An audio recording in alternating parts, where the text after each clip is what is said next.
Hey guys, welcome to a new video. Like, comment and subscribe if you enjoy. Without any further interruptions, enjoy the what if confrontations with Yoruichi. The black-haired feline made her way from rooftop to rooftop, keeping a watchful eye and sense on her young charges. Ichigo swiftly dealt with two seated off, filling the exiled noble with a sense of pride at his skill. Sato caused an explosive ruckus before practically disappearing from the eyes of the Shinigami. Orihime. Her sudden reactions to the attempted sneak attack that left her opponent an unconscious heap. Tatsuki seemed a little overconfident with her desire to meet. She beats the crap out of that Omaeda guy that was the current lieutenant, she should get a meeting with Soy Fan. Ganju was attracting attention like Faten. Pride of hungry lions, seeing as how he was being chased by almost half of Squad 11. I understand your enthusiasm, little fireball, Yoruichi thought to herself as she continued to watch them, but you don't become a Black Ops head by being car. Ichigo catch up to Ganju, and promptly crushed the nameless Soul Reapers in a second. I just hope Kukaku won't be too harsh on that idiot. Ichigo is setting. She sweat dropped. It was then she noticed something interesting. Mayuri Kuretsuchi and Kenpachi Zaraki were both heading toward the same place. Now WH. Doing? She questioned before following them. With Ichigo. Ganju. Ichigo started, feeling a slight headache, looking down on his cousin from the pile of Shinigami he sat on. I left you alone for, maybe 5 minutes. Happened, he roared, gesturing to the group that was previously chasing the Shiba man, all of whom were beaten and unconscious. Well, Ganju scratched the back of his head nervously. I was running, but these guys just showed up out of. Why the hell were you just running around? Don't you even know what stealth means? As the two Shibas argued over logical sense and manliness of the small, weak-looking combat medic that accidentally stumbled upon their location, until said Shinigami tripped and screamed. This caught their attention. To the poor kid, what a pathetic-looking Soul Reaper, Ganju said, looking down on the guy with his chin-length brunette hair, small frame, and a medical bag on his body. Almost makes you feel sorry, Ichigo remarked before helping the guy up. Hey, what's your name? Hanataro Yamada, he said, unused to such kindness from strangers. I'm a member of Squad 4, he then screamed at the realization that he was in. And one of them fought a captain on even ground. He was about to turn and run before Ichigo grabbed him by the shoulder. You mind giving us directions to where Ruki is being held? Ichigo asked the trembling medic in his kind older brother tone, which immediately helped Hinata. Enough to make rational decisions again. Sure, aren't you Ichigo Kurosaki? Ichigo nodded in response, getting Hanataro to brighten up. Rukia told me so much about you. Come on, I'll show you out, running off knowing that the two could catch up to him. He was always assigned janitorial duties by other Soul Reapers, but he never minded it. During Rukia's detainment in the Squad 6 barracks, he met the petite beauty and talked with her. She told him about the man known as Ichigo and he developed him as a hero, and hopefully as a friend. He was eager to make a good first impression by helping him out. The cousins shrugged at each other, having no oath. Follow. Ichigo decided to keep with them until someone else showed up that could escort the two. They seemed less than capable of their own protection. Squad 4 Hospital. Yoruichi watched, finding amusement in Kuretsuchi's anger at the silent third seat of the 11th squad. She understood now why Urahara teased him as much as hilarious. You expect me to believe that even though you fought him, you have absolutely nothing important to tell me. The psychotic clown growled, feeling his intel. He would believe such a lie, or his ego for being denied anything useful on a possible research specimen. Nothing to tell you, Akaku simply said. I know not his end goals or anything about him or his allies. He defeated me with superior speed, strength, and skill. Understand? Insolent little, Kuretsuchi growled, raising his hand to punish Akaku for his insults.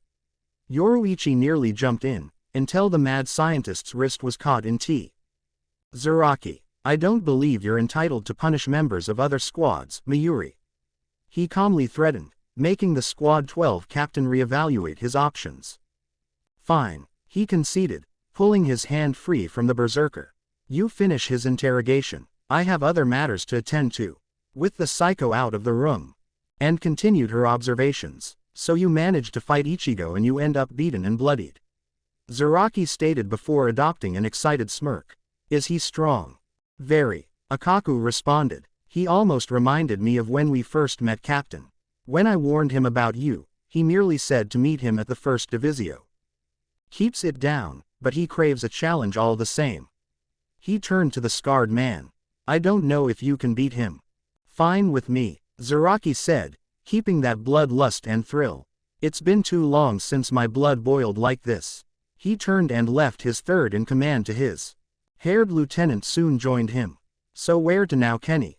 Yakiru asked, feeling the scarred man's excitement affecting her as well. Are we going to find Ichigo? Ichigo will come to us, he said, already running to Squad 1's barracks. And then, I have a grand fight, he yelled before laughing manically. Lieutenants meeting. Renji and most of his fellow lieutenants listened as the latest report was delivered. Almost all of Squad 11 was out of commission with several other seated off. With relative ease. Looks like there's actually some validity to Captain Ichimaru's actions, thought Renji. This is embarrassing for the Gote 13. Just how much stronger are you? Browse just in community forum Beta's story. Anime, manga, anime, bleach, Plus, continued sightings of one of the Ryoka heading for the 2nd Division barracks. The man delivering the report announced. HMMPH, they think they can challenge me. A large, balding, heavy-set man with a purple collar snorted. How embarrassing for me, the great Marekio own. Unashamedly, causing everyone else to groan. What? Finishing out the report, sightings of Ichigo confirms that he's making his way to the Repentance Cell, with one other and Squad 4 member, Hanataro Yamada. Guide. Best case scenario, he continued with his report while Renji had heard what he wanted and made his way to intercept Ichigo. With Ichigo, they followed Hanataro through the sewer system that led to the closest they could get to the Repentance Cell. Ichigo looked up to the enormous white toe. His friend, and the execution she would go to if he couldn't stop this conspiracy plot. He then felt the familiar presence from earlier that month, one of the men. Away. It's been a while, Renji Abarai. Ichigo said, casually, unconcerned with the lieutenant who was walking towards him and his group. Yes it has, Ichigo Kurosaki. The tattooed man said, following his captain's advice of not underestimating the Ryoka this time. Now let me tell you now, this time, he growled, glaring at the man that humiliated him. A look Ichigo returned. Yeah, it won't, he agreed before walking off toward where Akaku said that the 1st Division was located. Escort Ganju to Rukia, let him have his talk with himself in. I have a meeting with the head captain and I'm late enough as it is. Hanataro and Ganju could only look on in surprise. A lieutenant class Soul Ri. Acting as if he was no threat. Renji's own surprise quickly shifted to more anger. Are you running away? He yelled at the hybrid. Do you think I'm weaker than you? Let me tell you now Ichigo, captains and lieutenants. Captains and lieutenants are required to have their Ryutsu limited when they go to the world of the living. Ichigo stated at the same time, silencing Renji Ag. Society, that restriction doesn't exist and they are 5 times stronger than otherwise. I know Renji. He turned to look Renji dead in the eyes. But I'm not go. Someone with such a weak resolve. He prepared to continue on his way. Don't you dare. Renji began before a beam of pale light shot just an inch from his neck. Renji stood in shock, feeling his skin burn and blister from the heat. Byakurai that demonstrated a clear message. I've gotten much stronger, and I'm resolved in my actions. A point made with the amount of destruction that I could feel the conflict in your soul from the day we met. Ichigo told him, lowering his smoking hand. You never wanted to do anything to harm Rukia. I do. Together, but until you end that conflict you will never be able to beat me. He said, before continuing on his way. Renji dropped to his knees, beaten yet again. Pathetic rookie for the first time in a while. He was deaf and blind to the world, unaware of Hanataro applying first aid to his burns, as Ichigo's words echoed the past 2 weeks, he realized, he wanted to help Rukia, believing that beating Ichigo could influence that in any way. He wanted to defeat his captain, the away and made them drift apart. But most of all, he wanted to redeem himself for being a terrible friend. He did nothing to stop them from losing their connect, object in the slightest to her arrest, and blame someone else when he was mad with himself. He made his plans and did as Ichigo told him, finding a place to. Remainder of the night before meeting with Rukia. Ichigo, he yelled, before the hybrid disappeared from sight. Please, save Rukia. Ichigo said nothing before vanishing in a burst of speed. With Tatsuki, around the same time. Finally, the martial artist thought to herself, reaching the headquarters of the second squad of the Shinigami. Now Yoruichi always described her as petite with. She's the current captain, she should be wearing a haori with a 2 on it. Or maybe I can force her out of hiding by beating the crap out of the idiots that have. She yelled out and letting the ninjas of the Onmitsukido, the covert police of Soul Society, know she knew they were following her. Little by little, they began with Marekio standing tall and proud. You must be incredibly foolish to come here alone, little girl.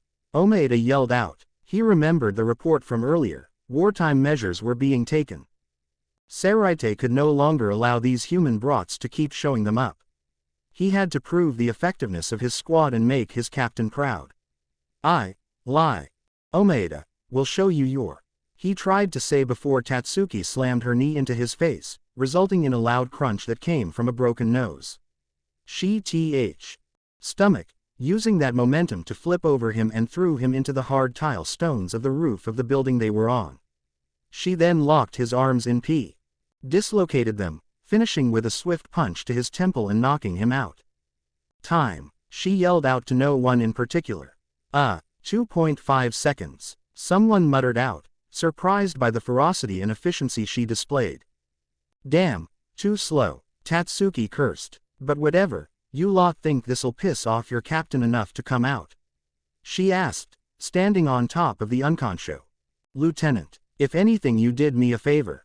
She turned and came face to face with the petite black-haired captain of Squad 2. I'm Soi Fan, captain of Squad 2. Surrend. She commanded in a no-nonsense way. Tatsuki met that with a determined grin. Oh, I know who you are already. Tatsuki said, jumping off of the oaf. Name's Tatsuki Arisawa, and I'm here for one thing. She immediately bowed before clasping her hands. Please spar with me. For the first time in a long while, Soi Fan was caught off guard and stared at the human in shock. Huh, she so eloquently asked, trying to make some sense of the situation before her. Out of all the Ryoka, only 2 are permitted to fight captains. Tatsuki explained, I'm not one of them, but I really want to fight you. It's been forever since I really test my skills. If you let me spar with you, I'll surrender immediately after. Soi Fan racked her brain, trying to figure this out. She's used to surprise poisons in her food and drinks, all-out ambushes, everything except for a sincere, upfront, sparring match request from an enemy. This was a new one for he. Well, she said, some logical part of her mind still trying to catch up. You did assault and embarrass my lieutenant in front of the entire squad. Oh please, that guy is seriously your lieutenant. Tatsuki chuckled, getting up out of her bow. That bloated, flashy, idiot is the honest-to-God lieutenant of TH. He buy his way up the ladder, because no one's standards are that low. As much as I'd like to agree with you, he actually did earn his station. Now it was Tatsuki's turn to be completely shocked. Yeah, his method is to act like a idiot that only got his position through money to drop his opponent's guard. There was a pause between the 2 martial artists. Soi Fan's expression went bah. Tatsuki was still bug-eyed. It is a legitimate strategy, but not one I approve of. It gets really annoying. I'm sorry, Captain. Omaeda managed to groan out, having finally come to. Shut up, idiot, only to be silenced again by the girls kicking him like a soccer ball shot out of a cannon. They shared a glance before giggling. I like you, Arisawa.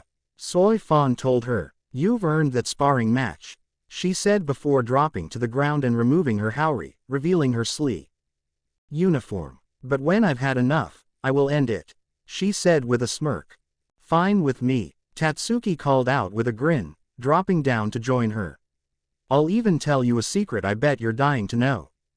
With Ichigo, he made his way towards the old man, risking a slight headache with a single Pesquisa pulse to get a general direction and location. He found his target and he expected was Yamamoto with determination, refusing any more detours, settling for only necessary delays instead. He expected Zaraki to be waiting for him. His discussion with the commander to go much smoother if he was in no real condition to fight. That was the current plan anyway. Go to the 1st Division Bara. Talk to Yamamoto, and expose Aizen somehow. It was supposed to be simple. But there was always a chance for a plan to hit a roadblock. He felt that roadblow.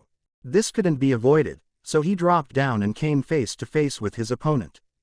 "Hello Ichigo Kurosaki," said the man. "I'm the captain of Squad 5, Sosuke Aizen." Framed Crescent Moon. Soy Fan vs. Tatsuki. The sky in the realm of passed-on souls was on fire with the light of the setting sun. The two martial artists stood a few feet apart from the other, waiting for the start of the fight. A brave soul among the patrol corps volunteered to referee the battle between the Hornet and Fireball. Rules stood as when one of them admits defeat, or was rendered incapable of fighting. No blades, no Kido, just martial arts. The women just kept their confident smirks as they wait, though Soy Fan remained calm and focused while Tatsuki could barely contain her excitement. Off to the side, with the rest of the Onmitsukido, the appointed official raised his arm. "Begin," he yelled, bringing his arm down swiftly. The two charged at each other, Tatsuki throwing the first punch which Soy Fan caught and deflected it. Managing to use that shift in balance, Tatsuki continued a furious assault of punches and kicks to her senior disciple of the Flash Goddess. Soy Fan kept her focus and seemingly danced around every attack, dodging or deflecting every blow with relative ease. Once she had a clear opening she struck, slamming her palms against Tatsuki's midsection and sent her back several feet. "First blood," she quipped, Tatsuki already steadying herself. "Ready for more. I'd be disappointed if you gave up now." She just disappeared in a burst of shunpo and slammed her foot into Soy Fan with similar results. "Don't worry, I can take a hit," she returned as Soy Fan uncrossed her arms from blocking the near sudden attack. "Keep this up and I'll make you my new lieutenant." The captain returned, pleased with the promise her challenger displayed. They again charged at each other and became locked in another exchange of blows, each one as unrelenting as the last to display their skills in bare-handed combat. It went on like that until the petite captain caught Tatsuki's wrist and twisted around to put her in an arm lock, pinning her right arm helplessly against her back. Not to seem rude, Tatsuki groaned out in pain, "But I'd rather not go against my boyfriend and join the enemy. We're still on opposing sides, remember?" "Maybe so, but it's only a matter of time till you're all captured," she said, putting more pressure on Tatsuki's arm and forcing the girl to her knees. "You said it yourself, only two of you are supposed to be strong enough to fight captains." Tatsuki regained her smirk as she felt her hand press against the small captain's stomach. "Yeah, but that doesn't mean I'm a slouch either. Doesn't that burn, by the way?" she asked, igniting her reishi in her fist and summoning her fire. Soy Fan jumped back in surprise and released Tatsuki, who kicked her legs out from under her and tried to slam her burning fist into the Onmitsukido commander's stomach. She was met only with stone as Soy Fan escaped at the last second. "We agreed on no Kido," Soy Fan growled, analyzing the mysterious ability her opponent displayed as her other fist ignited. "But that's not Kido, is it?" The two returned to their stances in preparation of the next assault. "You're so much better than me," Tatsuki defended, not the least bit bothered by her flames. "I needed an ace up my sleeve." She charged at the Hornet, the fires in her hands roaring as they flew through the air to find their target with every strike. So much heat in such a small flame, Soy Fan thought as she dodged through the assault. The new ability Tatsuki displayed increased the effective range of her attacks, leaving small burns and singes on her as she tried to adapt to the sudden change. Does she actually know? No. It's not the same. A good imitation though. Definitely need her in my squad. After she managed to recognize the pattern in Tatsuki's movements, she made her move. Once again deflecting Tatsuki's punch and exposing her side.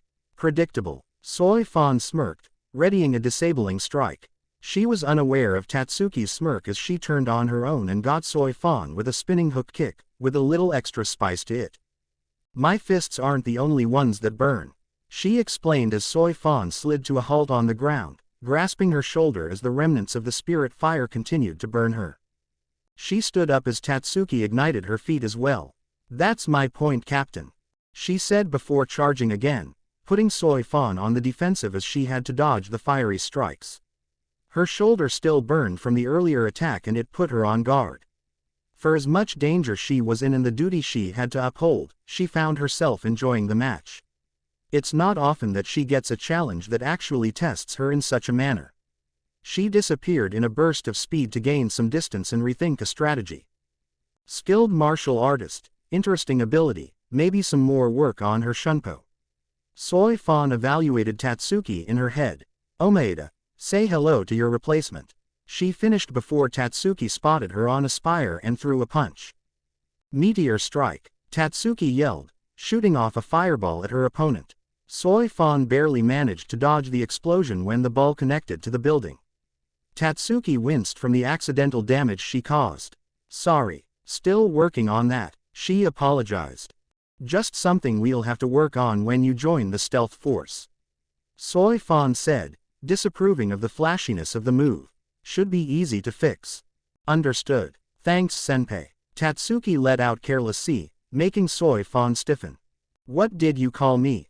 She said, shaken. She knew that Tatsuki didn't attend the academy, and her movements were so familiar. Now she understood why. I said Senator Pai. Tatsuki realized her mistake. Right, Sensei said you'd still be mad at. She didn't even see it coming, barely felt it until she saw Soi Fan in front of her with her fist buried in her gut, right on the solar plexus. Tatsuki coughed out in pain as she was tripped and both her arms nearly torn out of their sockets and Soi Fan dislocated them. The moment she landed face first, Soi Fan pinned her there with a near-death grip on her neck. I'm done with this spar, Arisawa, the captain said coldly as her squad members came over to retrieve the defeated Ryoka. It was a good match, so I'll give you some advice. Leave her, she doesn't care about her students, she said bitterly, never forgiving the woman she once looked up to. She heard Tatsuki gasp out with some laughter. I'll keep that in mind, she groaned out, ignoring the pain in her chest. By the way, still wanna hear that secret? She called out to the back facing her. It has to do with why she left you. Ichigo versus Aizen. I'm the captain of Squad 5, Sosuke Aizen, the man across the hybrid said. He spoke gently, mockingly as he was sure Ichigo knew who he was and his intentions. The hybrid said nothing as the two stood across from one another. If you would be so kind. He unsheathed his blade as Ichigo instantly appeared before him and swung his blade. He effortlessly blocked the attack as a shockwave created a gust of wind. To let me finish. And you called Renji rude. The difference is that Byakuya was actually interested in what I had to say, Ichigo said, charging his energy for a familiar ability. There is nothing you have to say that I care about. Getsuga Tenshou, he roared, hitting Aizen point blank with a black and blue wave of energy. The blast left a giant gash in the ground and reduced several buildings to rubble. Ichigo scanned the cloud of dust for his opponent. I know what you're after and you won't stop me from reaching Yamamoto. Do you mean to tell him about my goals with the Hogyoku? Aizen said from behind Ichigo as 6 beams of light impaled him. Do you really think he'll believe the words of a Ryoka or the student of exiles over a captain that's served loyally for a century? He asked before blocking another strike as the trapped Ichigo disappeared. Actually, I was going to tell him about an actual threat. Not some arrogant child attempting to play God. Aizen glared at the hybrid in front of him. Did I actually strike a nerve on the great Aizen? Ichigo asked before Aizen got behind him and left a deep gash in his back. I thought you wanted to get to Yamamoto as soon as possible, he said to the boy as he staggered in pain. How do you expect to get to him if you spend all your time talking to me? Guess you're right, Ichigo said as he straightened up, already healed from the deep cut in his back. If we're going to keep exchanging banter till one of us dies, we'll be here till morning. Ichigo rolled and stretched his limbs in preparation. So I'm not going to bother being subtle with this, neither of us are going to go all out and I doubt you'll benefit in killing me now. He faced his opponent and settled into his stance. Is this just to get an idea of my current power, or are you staging a show? Could be both, could be neither. Aizen returned, readying himself. You will never succeed, Kurosaki. Shatter, Kyoka. He never finished his release phrase before Ichigo attacked him furiously, forcing the captain on the defensive. The training from Urahara and Yoruichi showed as every blow was filled with an intent to kill, so subtle that the only way to confirm the intentions of every strike was that each one was aimed for a vital area. Aizen easily met every strike, the danger actually making him focus on defense. Could he? No, that's impossible. No one knows. Aizen thought to himself as Ichigo continued his assault. Cannot let him use his illusion ability, absolutely can't. Ichigo told himself, knowing that anything less than lethal intent would do little to give the man pause. Ichigo was caught off guard as Aizen managed to disarm Ichigo of his blade as he twisted it out of his hands. Left with his bare fists, Ichigo increased his speed suddenly and struck Aizen in the chest with a palm attack. Aizen attempted to get some distance but Ichigo stayed inside his guard, doing his best to disable or at least crush his throat. Just as Ichigo seemed to get the upper hand, Aizen made another deep slash through Ichigo's throat. Bakudo number 61, Raikujokuro. Aizen recited, trapping the boy with the rods of light again. Foolish boy, all those years of preparation, all that training, all of it amounting to nothing. Even with me holding back. What a disappointment you turned out to be. He closed his eyes in shame at the display of Ichigo's abilities, secretly hoping for him to prove him wrong. He opened his eyes to see Ichigo in front of him with his arm glowing in concentrated reishi. Getsuga, Ichigo yelled, striking Aizen in the chest with a fist and blast of reishi, sending him back several feet. Not lightening up, he aimed his palm at the man again with a ball of crackling energy ready. Hado number 63, Reikoho. He fired the blast of energy at the man as he ended up buried in rubble. Like I said, Ichigo growled as he summoned his sword back to him, you will not stop me Aizen. He released the first form of his blade and raised it up for next attack. Getsuga Tensho, he roared, sending a wave of his destructive power at the man, destroying everything in its path. He grunted, feeling himself losing to his bloodlust. No, gotta stay focused, can't reveal any more hollow or Quincy abilities. He yelled to himself, trying to suppress his inner beast. Not bad, he heard from behind as Aizen sunk his blade into his body, but you are still too weak. Hado number 11, Suzuri Raiden. He said, sending millions of volts of spirit electricity through Ichigo's body. The hybrid could only drop to his knees helplessly as his muscles clenched and his fries from the inside. I was hoping that you would be an ultimate being, capable of standing at my side in the end. But you have proven weak, feeble. Maybe, next time I try, I will use one of your sisters to birth my creation. Aizen mused, purposefully goading the hybrid. The worst part was that Ichigo knew that was his goal, but he didn't care. Don't you dare, Ichigo roared, forcing himself up and uppercutting Aizen with all his strength. Ichigo's veins were glowing and bulging out with his eyes shifting colors and his ryutsu flaring about his body. He rocketed toward Aizen, creating 3 separate speed clones that each attacked the captain. The man flew higher until he felt a bind around his body. He found a rope of light binding him as Ichigo ripped him toward the ground. As they neared, Ichigo grabbed hold of him and used the momentum to spin them around and threw the manipulator into the ground at a greater velocity. As soon as Aizen collided with the ground, Ichigo aimed his palms again for another Kido spell. Ye Lord, mask of blood and flesh, all creation, flutter of wings, ye who bears the name of man. Inferno and pandemonium, the sea barrier surges, march on to the south. Hado number 31, Shakuho. Ichigo chanted, creating a massive fireball. A fine display of power, but not enough. Aizen thought before shielding himself with a danku, holding off the majority of Ichigo's fireball. After the blast ended, he saw over 100 more appearing everywhere above him and shooting down like rain. That's a new one, Aizen idly thought before the punishing bombardment slammed into his barrier, eventually breaking it. Ichigo landed on the ground, almost 100 feet away. Shatter, Kyoka Suigetsu, he attempted before feeling himself get impaled and shot back into another building, this one collapsing on top of him. Ichigo's blade retracting to a normal length. In retrospect, Ichigo panted as he finally calmed down, this was a really bad idea. He looked down at his bloodied sword, now returned to its sealed state for that final attack. Every bit as difficult as he thought it would be, but he felt something was off about this. Captain Aizen. He heard a woman scream.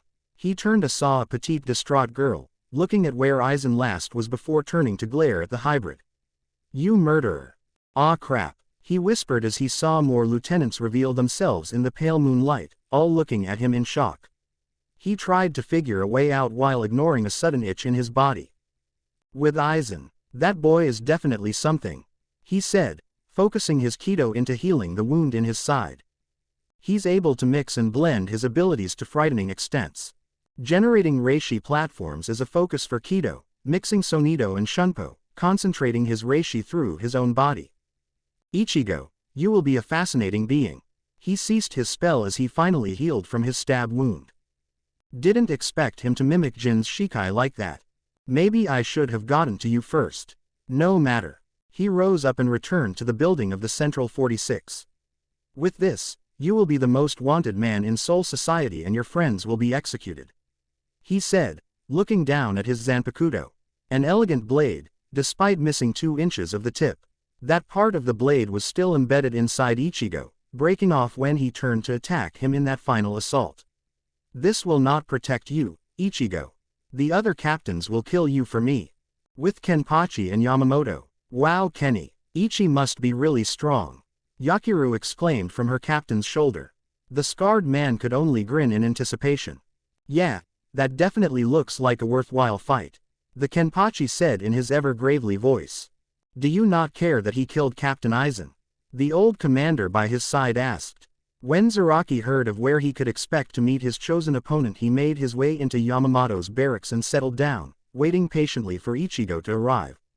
The old man allowed it, as he figured the simplistic nature of the bloodthirsty fighter might inspire some revelation to some of his questions. I couldn't give a damn who dies. That just means they were weak, he said, completely without care. Though it does surprise me. Aizen said that he wanted to help save that Kuchiki girl and he was going to do everything to help do that. You'd think Ichigo would take him up on that offer. Indeed, Yamamoto mused. Ichigo Kurosaki, when you and your friends were attacked with the intent of capture, you defeated them without killing them. Aizen finds you and tries to help you, you kill him in cold blood. What is happening? He questioned as he enjoyed the rest of his tea.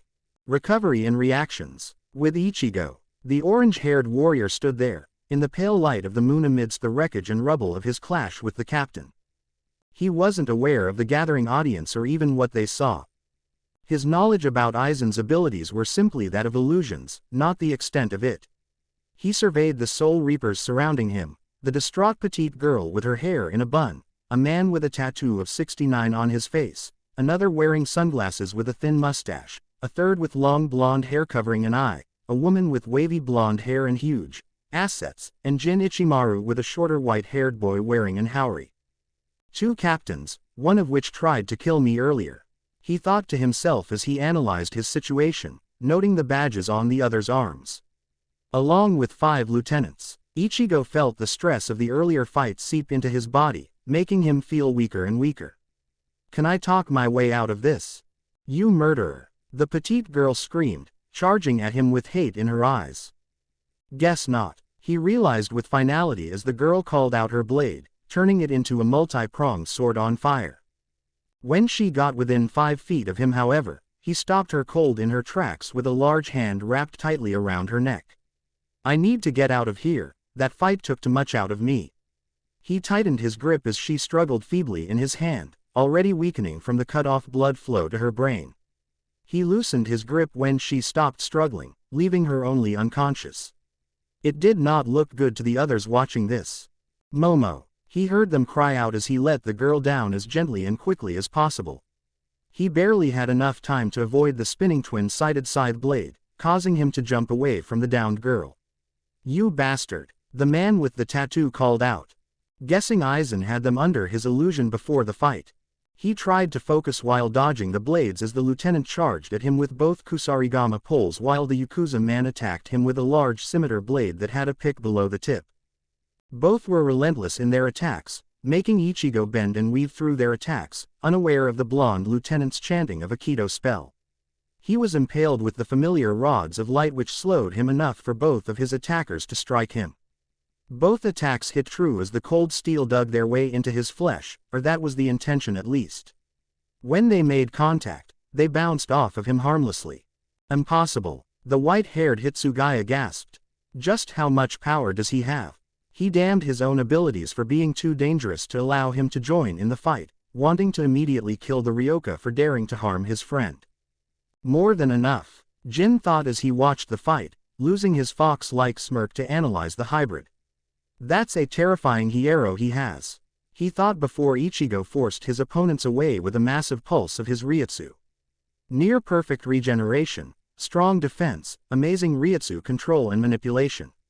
And best of all, he'll only get stronger. He felt himself grin. He'll do nicely. He saw Hisagi throw his Shikai blade one more time at the hybrid. I can't wait any longer. Ichigo growled in his mind. Just as the spinning blades passed him, he grabbed onto the chain and wrapped it around his arm. The look of shock on the lieutenant was enough for Ichigo to yank on the chain and swing him around like a flail. After watching his ally get slammed into several hard surfaces, the Yakuza-looking man tried to attack Ichigo again. Ichigo sent him flying back with a punch to his gut and further back as Hisagi collided with him. Hado number 11, Suzuri Raiden. He whispered, sending an electric current through the chain and turning the two into light bulbs. Raise your head, Wabisuke. He heard from behind him. He released Zangetsu in time to turn and block a relentless assault from the Squad 3 lieutenant and his hook-shaped blade. When he backed off, Ichigo nearly collapsed at the sudden change of weight in his sword. My blade doubles the weight of anything it strikes. I've struck your sword over 20 times, you can no longer lift your blade. The man said as he hooked Ichigo's neck with his sword. Submit, and atone for the sin of hurting my friends. He said as he pulled. Izuru, that's not going to work. Jin called out to his lieutenant. Sure enough, the blade barely made a scratch in the hybrid. Ichigo merely grabbed the blade and removed it from his neck before calmly raising up his sword. Hiro was watching in dismay as Ichigo clearly demonstrated his prowess. Next time I see you, tell me how much this hurts. He said before swinging the flat of his blade like a club and sending the man flying. Damn, I could barely keep that going. He said before changing his blade and removing the effects. That was really heavy. Sit upon the frosted heavens, Hirenmaru. The child captain called out. In the midst of the onslaught against the hybrid, his Lieutenant Rangaku managed to pull his childhood friend Momo out of harm's way. With the other lieutenants out of his range, he and Ichimaru could now get involved. He sent a few of his ice dragons down on the lone Ryoka. He saw Ichigo scan the area and seemed relieved that he was alone. He saw a dark red ball of energy coalesce in his hand. Is that A? He thought in confusion before Ichigo thrust his hand at him and unleashed the torrent of power. Bakudo number 39, Enkozen. Jin yelled out, getting in front of his colleague with a round orange shield before Ichigo's Sero destroyed the dragons and blast even them away. Is he already at the level of an Espada? Jin wondered, thinking back to Aizen's army and comparing the powers of the two. Before he could do anything else, a massive thick cloud of red smoke exploded from Ichigo's position and his Ryutsu seemed to disappear. That project worked a little too well, Aizen. This boy is going to kill you. He predicted as reinforcements came too late. Ichigo has disappeared. With Ichigo. Ow, ow, ow, ow. The hybrid chanted as he speed walked toward another sewer entrance to hide and like his wounds. With the danger gone and his adrenaline wearing away, that dull itch in his side became a sharp pain, like something was carving away at his insides. Damn you, Aizen, he cursed, feeling himself weakening more and more. This is going to make talking to Yamamoto a bit worrisome. He managed to find his way to a safe place and collapsed on the floor. Back in a sewer system, almost completely drained, and they know I have hollow powers. Ichigo grunted. I need a nap, he mumbled before darkness took him, unaware of several figures in white appearing from behind him. With Renji, he stood, watching in shock and awe at the battle that transpired. He brought Ganju and Hanataro to a good resting spot for the night and it wouldn't be too much longer till they get to Rukia's cell. He sent out a couple hell butterflies informing both his captain and the head captain of what was happening with him. He confronted Ichigo and was completely outclassed in a single move. He would take the other Ryoka and bring him to the repentance cell to settle a personal issue of some kind, and Ichigo was determined to reach the commander.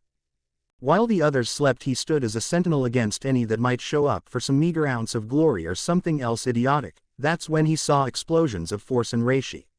He immediately realized that Ichigo was fighting, and was glad that Ichigo chose not to fight him. After some time the struggle died down and he heard an echoing scream of despair that stretched all over the Seraite. Captain Aizen. He heard Hinamori scream. That caught the tattooed lieutenant's attention. You murderer. Renji was shocked at that. Ichigo. You killed. Renji didn't know Ichigo at all personally, just that he had the presence of a powerful and honorable warrior. Rukia told him more as a man that would fight to protect anyone if he could help. Everything he heard about Ichigo and everything he knew about Aizen told him that the two would be friends, allies. Aizen would bring Ichigo to the commander, they discuss Rukia's case and get her amnesty, and he'd be placed under strict observation until the event that he could fully become a Soul Reaper.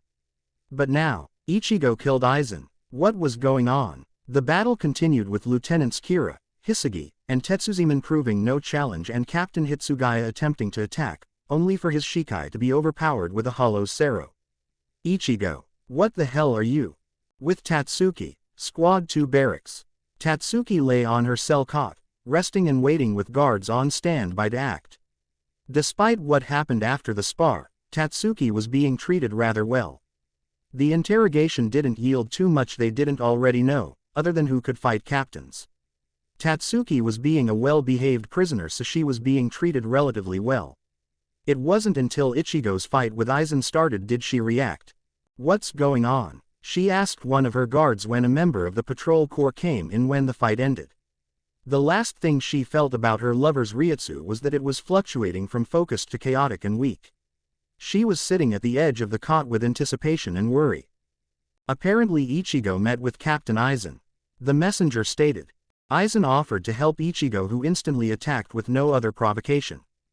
Her teachers never said anything about Aizen to her, all she knew was that he was never to be trusted. But for Ichigo to simply attack someone out of the blue, he must know something about Aizen she clearly didn't. Captain Aizen stated his intentions to save the prisoner, but Ichigo responded that he didn't care about the prisoner before fatally injuring the captain. Ichigo Kurosaki disappeared without a trace shortly after disabling Lieutenants Momo Hinamori, Izuru Kira, Shuhei Hisagi, and Tetsuziman Iba. Tatsuki felt sick and numb, all the strength drained from her. Same orders apply. Capture the Ryoka, by any means necessary. He didn't say it, but the implications were clear.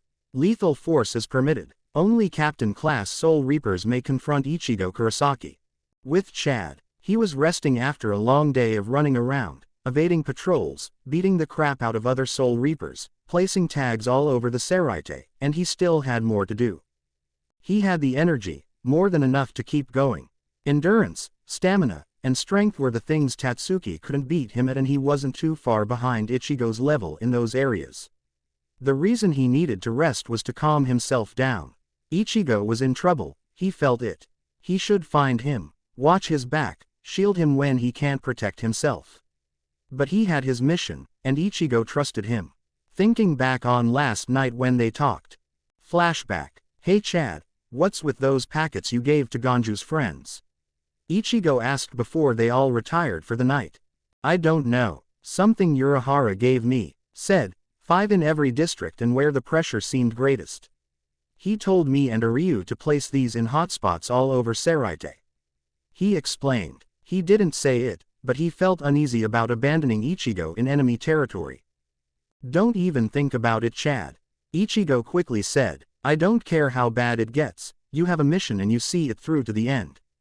Don't worry about me, 'cause I'm not worried about you. He said, making the giant look at him questioningly. I have too much faith in you to worry about you dying on me. He answered, throwing a confident smile to his longtime friend. It eased Sato's nerves as he fell asleep for the night. Flashback end. Ichigo. He mumbled, rubbing the medallion on his neck. You'll be fine, he said, reassuring himself before lying down to rest for a time. I'm sorry for being a bad friend. I can't help but be worried about you from time to time.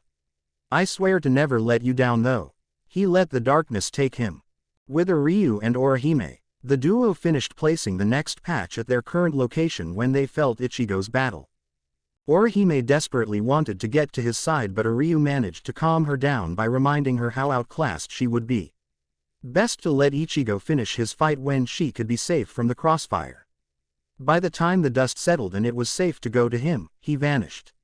Ryu became the victim of an angry Orihime and her less than happy fairies, who were now attacking Ryu in the most annoying manner possible, with Orihime angrily pouting at him. Well, least she's not really hurting me, he rationalized after remembering what she did to that one Shinigami that attacked them. The ones they saw first were easily dispatched with his bow and Tsubaki. The ones that found them, Orihime proved her frightening skill with her martial arts. It was embarrassing that she was handling the close quarters combat while he was too slow to stop them. He could hold his own, Orihime just always attacked first. That's when he felt a familiar reishi presence, one he only recognized from his father. What the hell, he wondered before feeling a fluctuation in reishi that quickly dissipated. Ryu, what was that? Orihime asked, recalling her sprites and calming down. That was Ichigo, and something else. Ryu said, being as vague as possible. The Vandenreich watches from the shadows. That shadows of Soul Society. How is this possible? He tried to figure out before deciding to double their efforts and progress. Come on Orihime, we have work to do. Right, she said, matching the urgency in his tone.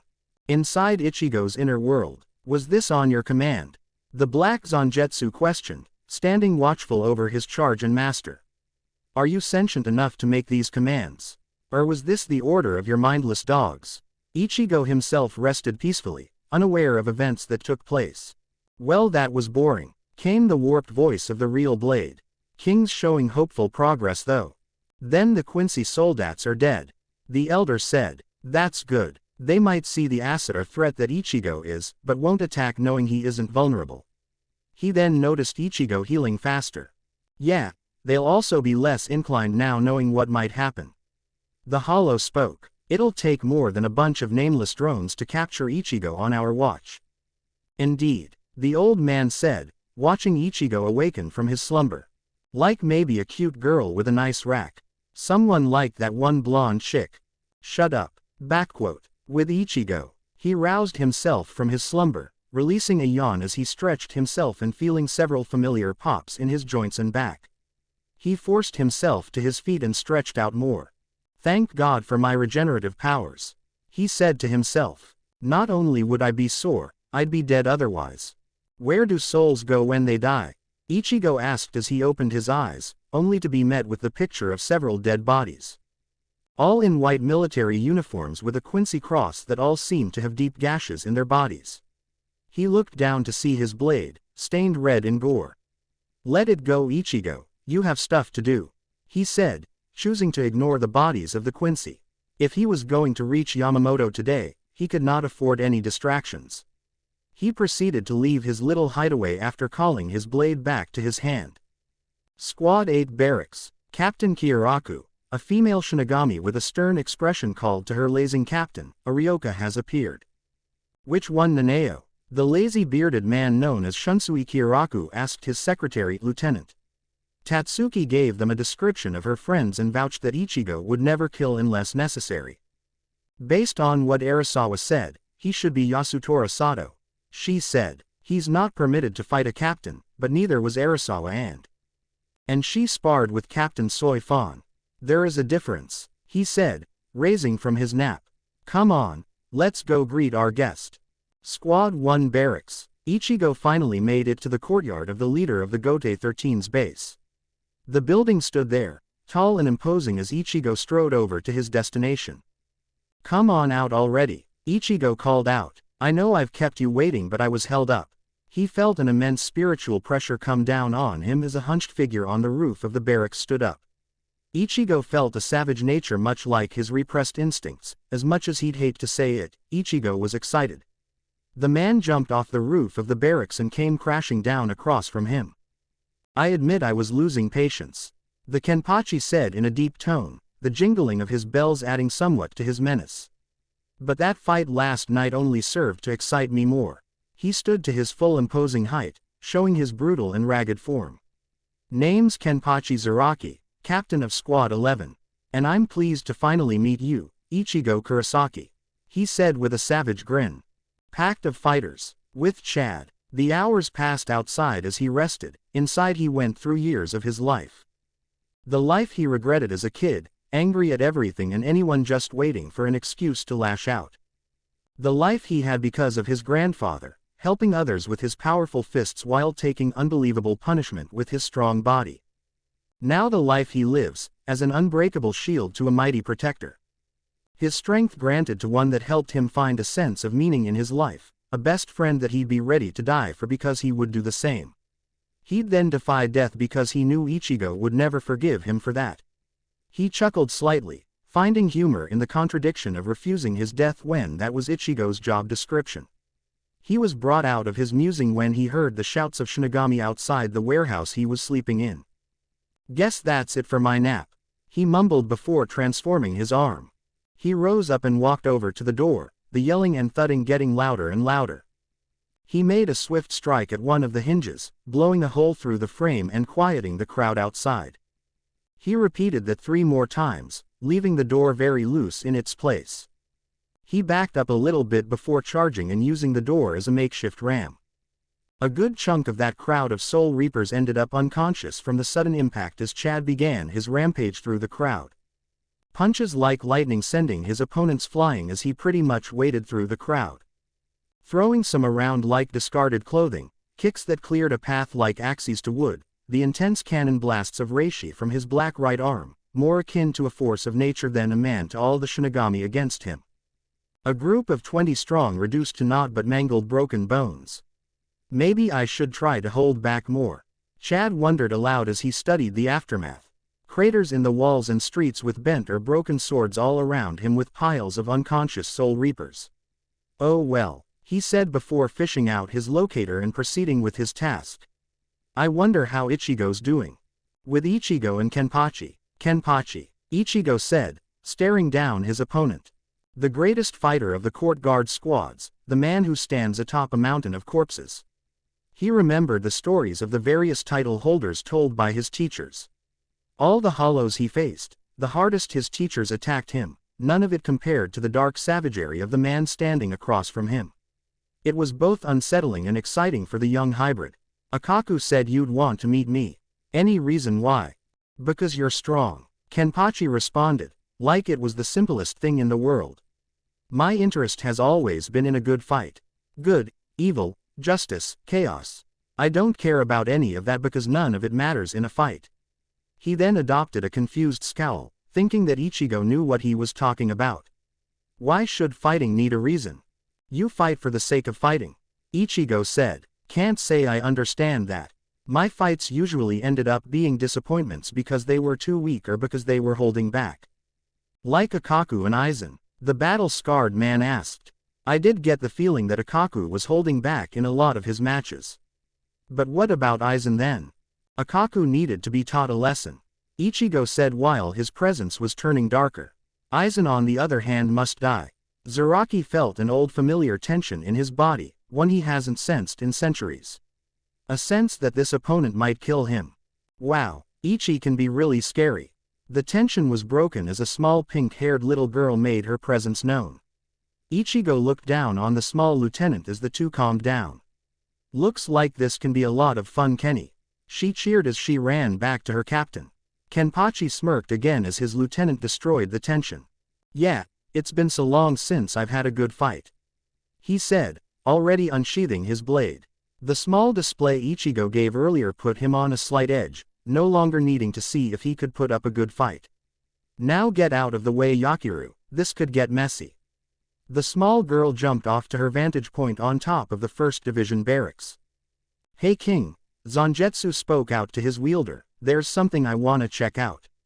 You mind? Ichigo looked up to the small lieutenant, almost understanding his blade's interest in the girl.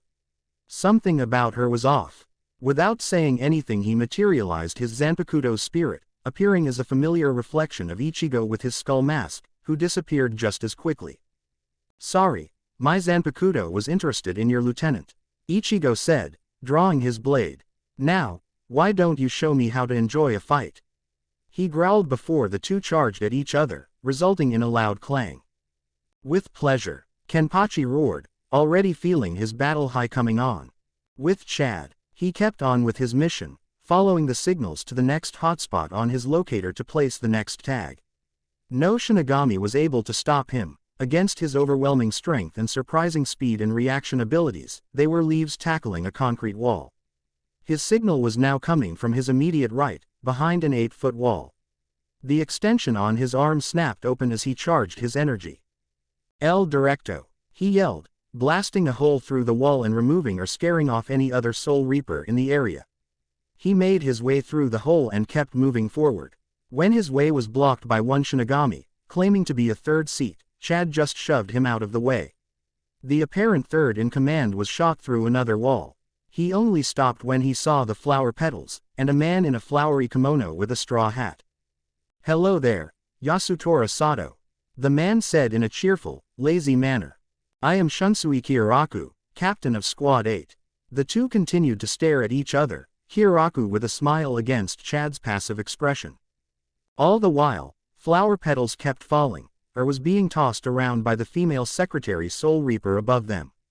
Hey, Naneo, the captain called. The moments passed, you can stop now. She just kept on tossing. Naneo, can you hear me? My sweet Naneo, lovely little Nana. She dumped the rest of the petals on him with no tact, annoyance clearly showing on her face. Does this happen often? Sato asked as Kyoraku got out of the pile. Yeah, she's just shy is all. He said, brushing off the remaining flower petals. So, what now? Since you know my name, I'm guessing you know that I'm also not supposed to fight captains. Shunsui smiled and nodded. How is Tatsuki? She's fine, quite popular with the members of the second squad for her martial arts skill. But there's some things I wanted to ask you, Yasutora Sato. He said, gaining a sense of seriousness about him. Chad immediately had his guard up in case he needed to run or defend himself. Will you join me for a drink? The captain said with a smile, pulling out a jug of sake with 2 small cups. After the initial shock wore off, he relaxed again but was still ready to move. Come on, it's a lovely day. Just sit down and have a few drinks while we chat, Shunsui said. Sorry, but no, Sato said, earning a surprised look from the captain. I appreciate the offer but I'm underage. I'm not supposed to drink any alcohol. Kyoraku let out a sigh of disappointment. Well, that's a shame. This is some good stuff too. The two again just stood and waited as time passed. My lieutenant makes excellent tea. The captain offered.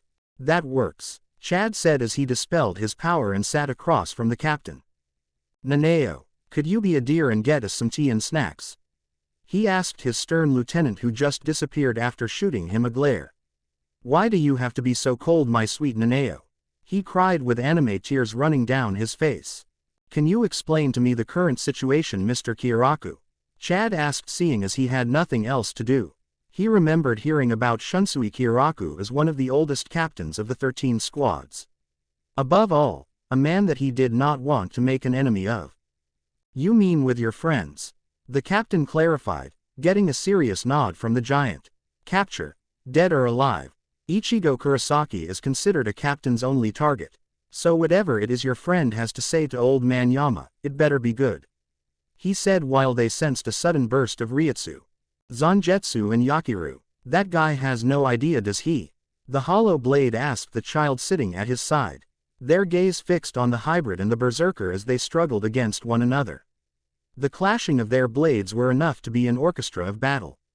Nope, he doesn't, Yakiru said with a melancholic smile. All he cares about is fighting, nothing else really matters. She explained to her companion. He understands himself perfectly and I help him with what he wants. If he wants to cripple himself so badly that he's just a shell of his real power, then that's fine. I've gotten used to him doing that. But because of all that, he's the closest to understanding himself. Even if he's blind to see it. Zangetsu finished, seeing a close parallel between Ichigo and Kenpachi. The battle-hungry warrior was simplistic and chose to ignore what was right in front of him. The hybrid was complex but tackled it head-on. On was already powerful but was holding back while the other had unlimited potential and had to earn it. Zaraki will lose in the end. The White Spirit said just as Ichigo was starting to get sloppy in their fight. Ichigo's too stubborn to die. Ichigo vs Kenpachi. The fight was even when it started. Slashes, blocks, stabs, dodges, clashes and grunts between the two as they struggled, showcasing their skills. Ichigo was fast but Kenpachi was experienced. No matter how he went at him, Kenpachi had a dodge or block ready. Unfortunately, something else was happening that affected Ichigo's performance. Ichigo was used to his opponents being level-headed or in fear of him. This man thrived on the feeling he was getting from fighting Ichigo. It wasn't like when Ichigo fought Zangetsu because he knew his blade. The man across from him, the Kenpachi, was a savage beast that killed for sport, and he was getting stronger as the fight went on. It started to unnerve the hybrid and got slashed across his chest. Ah damn, he cursed as the burning pain rang out from the tear on his chest. A shallow cut, but it was not healing as quickly due to the blade fragment still in his back. Zaraki came on him with another attack, which Ichigo blocked but was overpowered as the chipped blade dug into his flesh. What the hell is wrong with me? He yelled out as the captain continued to cut and slash him. The damage was minimal but was building up. What's wrong, Ichigo? Kenpachi growled, feeling a level of disappointment in his enemy. I thought you wanted to learn how to enjoy fighting. Why are you cowering now? Ichigo froze, the battle-scarred man's words ringing in his ears. He hadn't been afraid since Urahara and Yoruichi drilled killing intent into his skull. He fought Aizen with the intention of. Wait, no I didn't. Ichigo realized. Aizen's goal was to spread chaos among the Soul Reapers. Everyone else was trying to capture me. Why is this affecting me so much? Even he isn't supposed to try to kill me, right? Ichigo struggled with the idea, feeling that if he wasn't careful with Zaraki then he was going to die. Regeneration just wouldn't work if he was cut in half.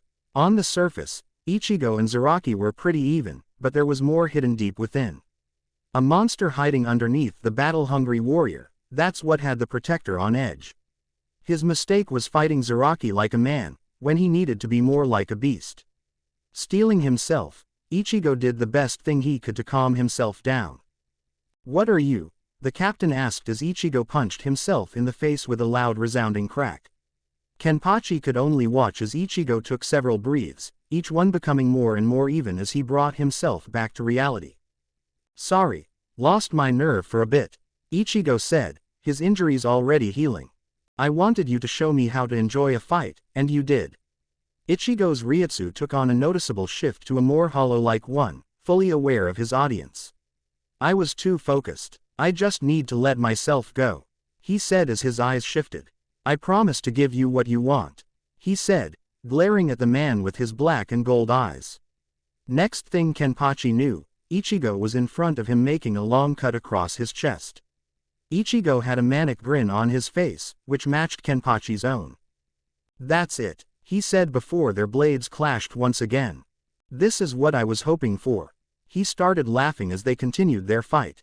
This continued as they both struck at the other, trying to come out on top.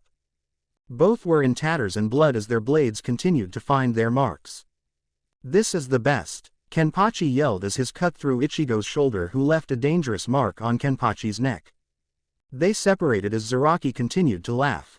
Thank you, Ichigo. Thank you for existing. Never have I come across someone like you, he said through his laughter. There has only been one other person that has made me feel this way. No, you might even eclipse that. He stopped laughing, keeping that manic smile. I can't give you anything but my full effort, Ichigo. Let's go. He ripped off his eye patch and unleashed his Ryutsu. All over the Seraite, people felt this battle. With Yoruichi, Ichigo, she thought, watching the two behemoths clash. Be careful. Squad 4 barracks. Looks like the captain is having fun, Akaku said as he and Yumachika were enjoying a few cups of tea as the bald warrior was visited by his friend. He's way out of my league, I can tell that much. And the captain's about to use his trump card. The fifth seat said, to think he was strong enough to push him that far. Unbeknownst to the two fighters was the current captain of the 4th division. Far from it, you two, she thought, feeling her lone scar on her chest ache a little. The boy is undoing my greatest sin just a little bit. Either way, one of them will end up here. Near the repentance cell, as that Ichigo, Hanataro yelled, the massive Ryutsus clashing affecting them as a blizzard in the mountains. Just what the hell is he? Renji growled out as he helped keep their small group going. There was only one problem. Yeah, go Ichigo. Kick his ass. Ganju cheered, holding up their progress a bit. Shut up and keep going. The lieutenant yelled. Uryu and Orihime, let me go Uryu. Orihime yelled as she struggled against her Quincy companion's strength. He needs help. Just let me go. I can't do that, Uryu yelled. Ichigo would never forgive me if you got hurt and I could have prevented it. She kept struggling, but it was weaker and weaker with every second, knowing that Ichigo would want her somewhere safe. With Uryu it was certainly much safer than wandering around on her own trying to find whatever fight Ichigo was in the middle of. Calm down Orihime. Ichigo has the strongest will of anyone I've ever known. He'll survive. We have to keep moving. He urged one last time before she started crying.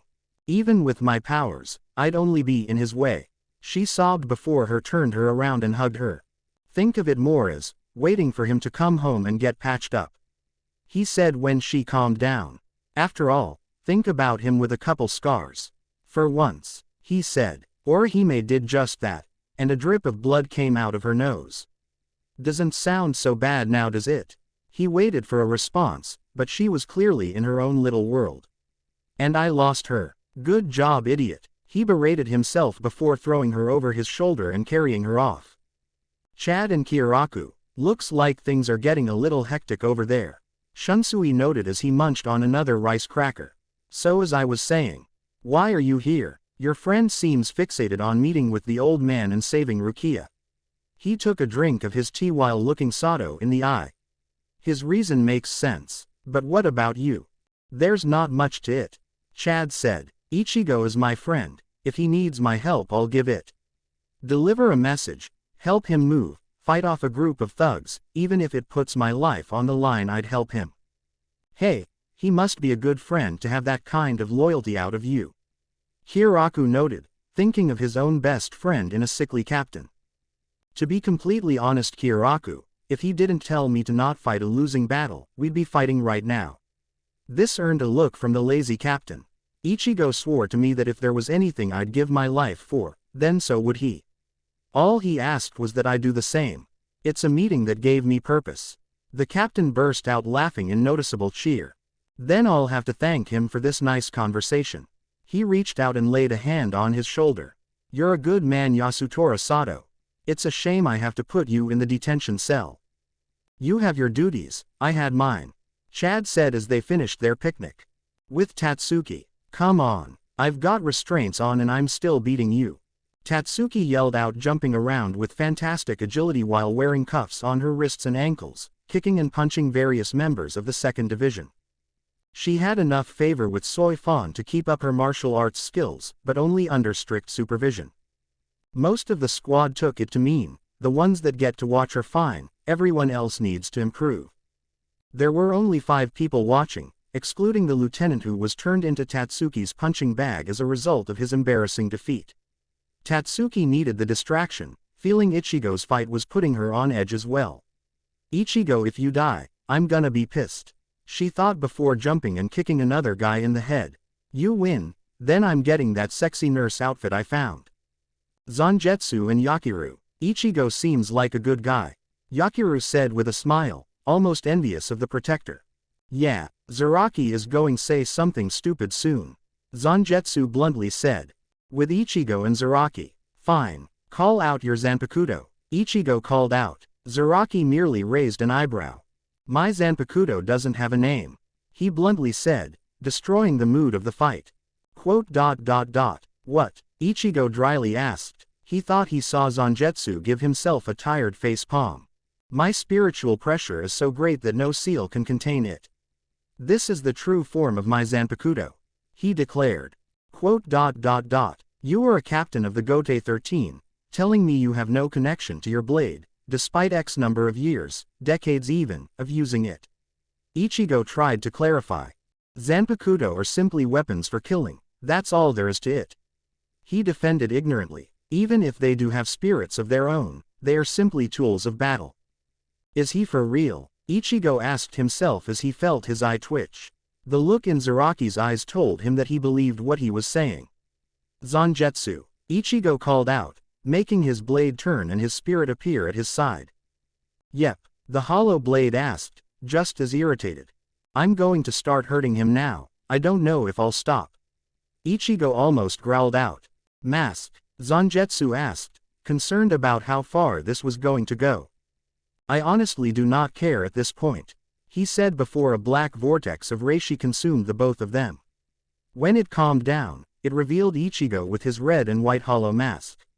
Play time's over, Zaraki, he said before spinning his blade by the cloth. I'm ending this. Ending. Zaraki laughed. This is just getting started. He was interrupted by Ichigo's massive blade slamming into his stomach and sending him flying with a deep slash. The blade returned to Ichigo's hand as he spun it again. He said he's releasing his full power, but even now it's steadily increasing to match my own. Ichigo observed, sensing the growing power in the Kenpachi. Zaraki soon got back up, his psychotic smile still on his face. What's happening? Kenpachi made a downward slash on Ichigo, but it stopped cold on his shoulder. Ichigo kicked him back and brought his blade down like a buzzsaw on Zaraki. He blocked, but the repeated slashes made several cuts in the behemoth, and his power kept growing. What am I feeling from this guy? Ichigo charged at his opponent, raising his arm to block another slash. The chipped sword connected and slowly dug its way through his arm. Ichigo quickly tilted his arm and slashed down with Zangetsu, coming out with a thin slice out of his forearm. And now he's cut through my hierro. Ichigo took his chance to kick off of Kenpachi and into the air. Take this, Getsuga Tensho, he yelled, swinging his blade wildly downward and sending a barrage of reishi blasts. All that power, he can't even hear his own Zanpakuto, and all he wants is to fight. Even unrestrained he's holding back. Not consciously at least. Zangetsu let slip. It seems like he has the most insulting seal on himself. The elder version said, he holds back because of it. Wait, is he? Ichigo asked his spirits as he landed. Zaraki marching out of the darkness, radiating his yellow light, highlighting all the burns, cuts and blood he's covered in. Come on, Ichigo, he said, staggering a little, not used to this level of damage anymore. I'm not done yet. He charged at Ichigo, fully enjoying himself despite the condition he was in. Until Ichigo froze him with a single statement. You're afraid to kill me, aren't you? Kenpachi stopped, a storm of emotions going through his head. Confusion at the general statement and anger that he would be afraid of anything. What the hell are you talking about? He demanded. Who could possibly be afraid to kill their enemy? I killed hundreds for fun, so why should I be afraid of another's blood staining my sword? You said it yourself, you thank me for existing. Ichigo explained, dispelling his mask. You've gone so long without a truly worthy opponent that you are incapable of releasing your true strength out of fear that you'll never find a worthy challenge again. Zaraki continued to glare at his opponent and hating the fact that, on some level, this lecture was making sense to him. Don't mock me, come at me like you mean it. Prove me wrong and ram that chipped blade through my heart. The hybrid yelled, demanding action from his enemy. Quit your quivering and attack. And Kenpachi did. He charged at Ichigo with his blade, aimed straight for the boy's heart. Time slowed for the both of them as the blade inched closer to its target. For the slightest instant, however, it became apparent to the captain. Ichigo was right about him. He didn't want to kill such a worthy match, not when he could have more battles like they just had. He tried to avoid the fatal strike before he felt a hand grasp his own. What? He saw Ichigo's grab the blade and skewer himself through the chest. Blood slowly dripped from his wound as Ichigo pulled himself further down the blade, coughing up some blood on the way down, until he came face to face with the battle-hungry captain. He took hold of the man's haori and slammed their skulls together. Now listen here, you bastard.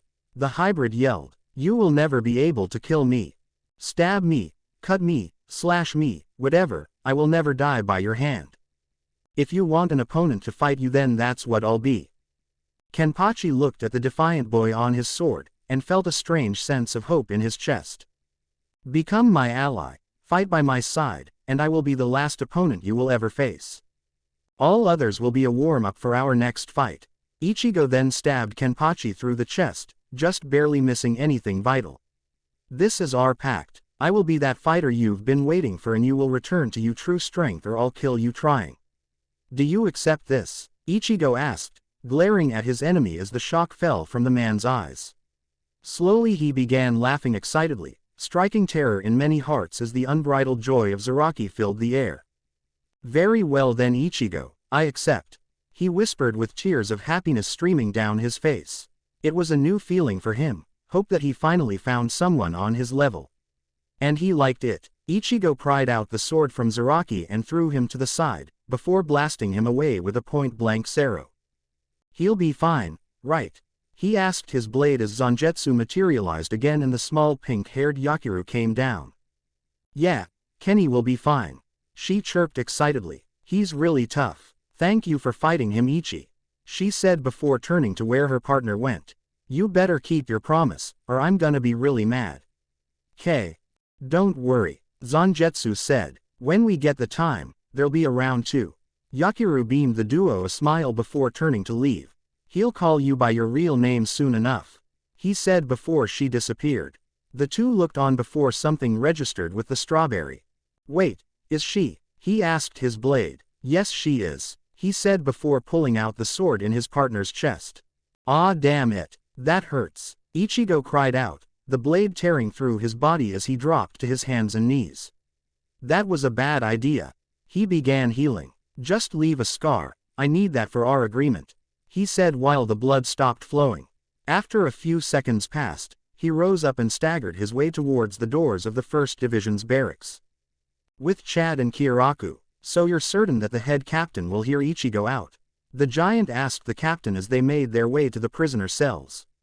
Of course, he was interested in your friend for a long time. He can be a reasonable man, he assured Sato before they heard an explosion rock the Seraite. They turned to see a tower of fire and smoke rise in the distance. What is that? Chad asked, afraid for his friends. That was Old Man Yama. Thank you for watching. If you enjoyed the video be sure to like, comment and subscribe as well as checking out the author on fanfiction.net.